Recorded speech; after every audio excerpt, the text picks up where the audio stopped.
All right. Hi, everybody. This is Drew Tallman with the Association for Middle Level Education, and we are here in a Google Hangout with three wonderful authors and three wonderful people, and they are Liz Hancock, and she teaches at Rock Quarry Middle School in Tuscaloosa, Alabama, Lindsay Kilgore, who also teaches at Rock Quarry Middle School in Tuscaloosa, Alabama, and last but not least, Andrew Maxey, former principal of Rock Quarry Middle School, who's now the Director of Middle School Education for Tuscaloosa City Schools. Thank you so much for being here, everybody. Thank you for having us. All right. And these wonderful people have also written an article that you're checking out here in AMLE magazine called Understanding Assessment Changes Everything. And they say a commitment to understanding assessment for learning changed their school's culture. So we wanted to dig in a little more and hear more about this wonderful story. So are you all ready? Yes. All right. So we'll start with the why. The first question, of course, and that is, why is this topic particularly necessary now in the middle grades?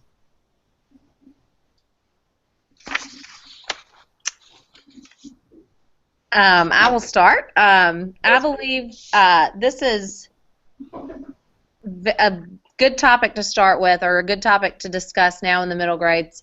Students at this age really need to start taking ownership of their learning, and really need to be able to know and understand where they are and moving towards mastery of the standards, because we're preparing them for high school and beyond. And so it's just a perfect age to get them really engaged in their learning and make sure that they understand where they are in their path to mastery. Awesome. Anyone else? Why middle school and why now with assessment?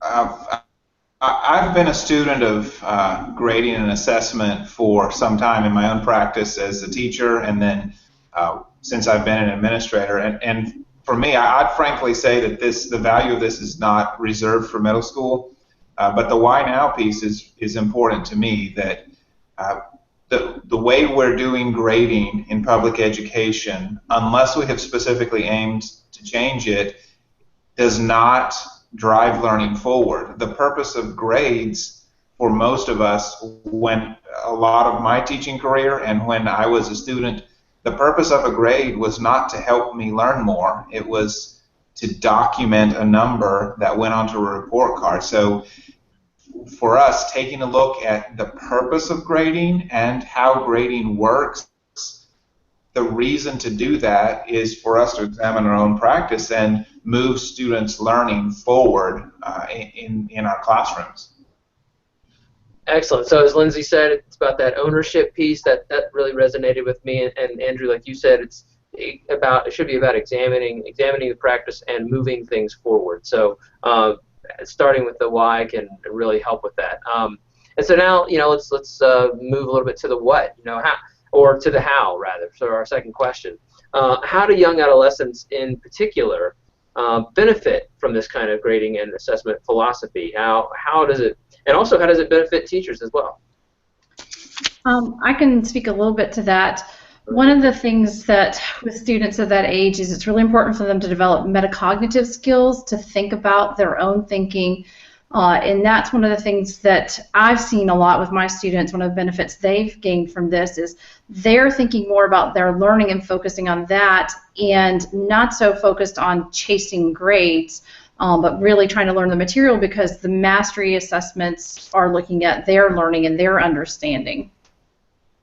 I think it makes them more active in their learning instead of just passive recipients of the knowledge. They really, again, take ownership and become more engaged in the learning process.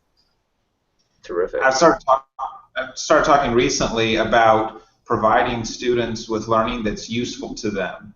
A lot of times we give students a grade, or we even give them an education, and they learn procedures and they can answer questions well, and when it comes to applying, we have not provided the kind of thinking that goes with the learning. We haven't provided contexts for their learning. The way this connects to grading is if we understand our standards well and we're providing an accurate description of the degree to which students have mastered the content and the standards, that helps move student learning forward. So we give them the ability to master standards at a deeper level, which equips them to make use of that learning, not just to pass a test, not just to get into college, but if I'm in middle school, the concept of volume is relevant to me today. I don't just need the formula for volume, I need to understand the concept of volume. And so when we give descriptive feedback to students through our grading practices, we help them achieve a deeper level of understanding of the work we're doing. One of the benefits for students is, not for students, but for teachers, moving on to the benefits of for teachers, for me and for the other teachers I work with, it really gives us a guiding principle to guide our choices about our practice. So if we think first about standards and mastery and what do I need to do to help my students get to that point, that's where, that's where when we are not sure what to do, we ask ourselves, how does this help mastery? What do we need to do to help our students achieve mastery? I was going to say something similar to that, going back to the manifesto and how that really does help me as a teacher guide me when I am making decisions about assessments. And I can look to that and just, remember what it is that I'm trying to accomplish here. So that's been helpful. Terrific. Great answers for both how it benefits students and teachers. And it can be, it sounds like, metacognition and active learning are both can be kind of messy enterprises when they're put into place. And really that takes us to the next question, because you talk about in the article the year spent developing the work was, quote, you said messy but meaningful. How was the work messy, and how was that both challenging and beneficial to the process moving forward? I think it was messy because we all kind of had our own idea about how we did things and how we assessed students.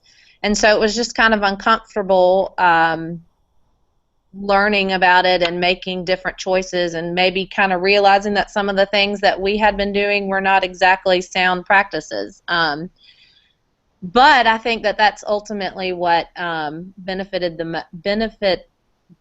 us the most, because we were able to share. Everybody was able to share their share contributions and had a part in the process. So we, took everything that we had that was the best, and we made something new out of it. Okay, excellent.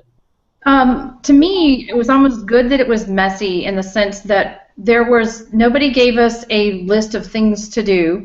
We weren't following a specific, we weren't trying to do a specific innovation in our practice. We were playing more with an idea, which made it messy, like Lindsay described, but at the same time, it kind of gave us the freedom to try things and make mistakes and learn from those mistakes and grow from there. So it was challenging, and there wasn't a set of directions. We weren't following anybody's directions.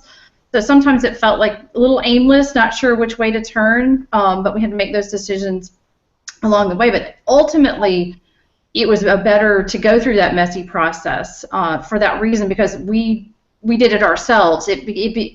It was, it kind of grew collaboratively from all of us. Right. And from your perspective as the principal of the school at the time, how was that messiness and meaningfulness from your position? So there was a very intentional effort on my part to create conditions in the school that would make it safe to have discussions around this topic and other topics as well. So as one of the teachers realized and called me out on after this had happened, I knew where I wanted this to go from the moment I got to the school, but I was very intentional about not dictating that we move in that direction, but instead focused on creating a climate where teachers were not only allowed to give their input and share their perspective, but were expected to say what they think. So the messy part of this is you have to grapple with your beliefs. And when you're talking about what should we do, folks have to be able to say things like, I don't understand how this particular thing can possibly work. and make it okay to say something like that, as long as folks aren't saying, I refuse, this is stupid, let's ditch the whole thing, although at times it can get almost that frustrating. But if we're committed to the process, then our honest feedback to each other about how this is frightening, how this is, and there have been articles written about grading being the third rail. You know, if you want to make sure that you offend people, this is one of the things on a short list that you are definitely going to offend people if you start talking about grading. But we committed to each other that we would struggle through it together and come to consensus on where we stand, and then put those beliefs into practice. So the messiness, we meant for it to be messy, and that was okay for that to happen. But the guiding principle, Liz was completely right that there weren't any steps, but we always talked about, this is what we're trying to achieve, this is what we're heading for, even in those moments where we all stopped and said, okay, we need to get our bearings now and figure out what happens next, because we're specifically choosing not to follow anyone's script on this. Right, right.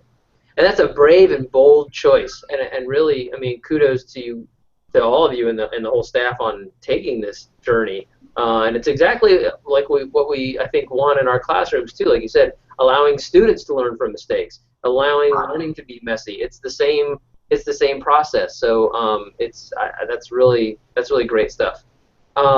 Yeah, and another stakeholder that comes to mind with this discussion about grading and assessment is our parents. So how did you keep parents and families informed and involved about these grading and assessment changes? What challenges did you face in talking and discussing these matters with them, and how did you overcome that with this particular stakeholder?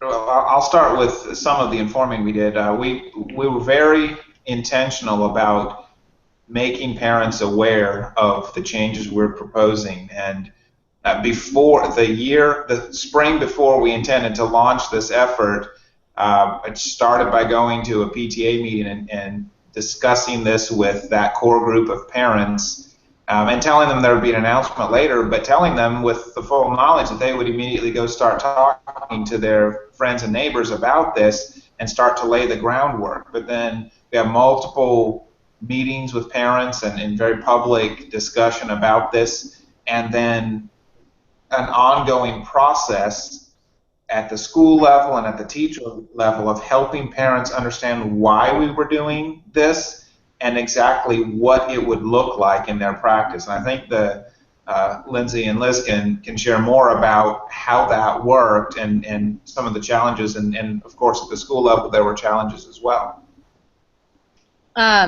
We have a form that students use when they want to retry an assessment, and we shared that with the parents at the very beginning of the year and explained how the process worked. When they would email us with questions, we would explain it to them again. We would have their child explain it to them, because I think that was important, that their student could come to them and explain it themselves. And because once the kids were on board, the parents just kind of followed along. But we did get some challenges. A lot of them, it's something new. It's not how they're used to being graded. They're used to lots of different ways of grading that we just didn't do anymore. And a lot of them didn't agree with the retry policy and having them be allowed to retake assessments. We overcame that through lots of communication, like I said, sharing the form with them, and then just having their child explain it to them, and that helped a lot. I know in 6th grade we had a lot of parent conferences that first year. So. Yep. Sounds like critical dialogues. Go ahead, Liz. Yeah, one of the experiences I had was a couple of parents in the beginning initially really frustrated and struggling with the fact that their children were struggling to make A's, which they had been used to, because the sort of manner in which they earned A's in the past was different, and it was based on other things in addition to their learning, whereas when it shifted to being much more about their learning, they really struggled and were frustrated. But by the end of the year, I had several parents who said, "Thank you very much for pushing my child to learn, and I appreciate that, and my children appreciate the fact that they've been sort of forced to learn and pushed to grow in their own learning." And so for them, there was some resistance at first, but then a real focus, like a shift in focus. They shifted with us in the focus to their students' learning. That's awesome. That's awesome. And as you've already said, like, and shown, like, the impact of not just a one-time meeting about grades, but a consistent dialogue throughout the year about what it really means. And I love how you emphasized having the students tell the story too. They can be the best marketing or promotion that you can have for a new grading policy.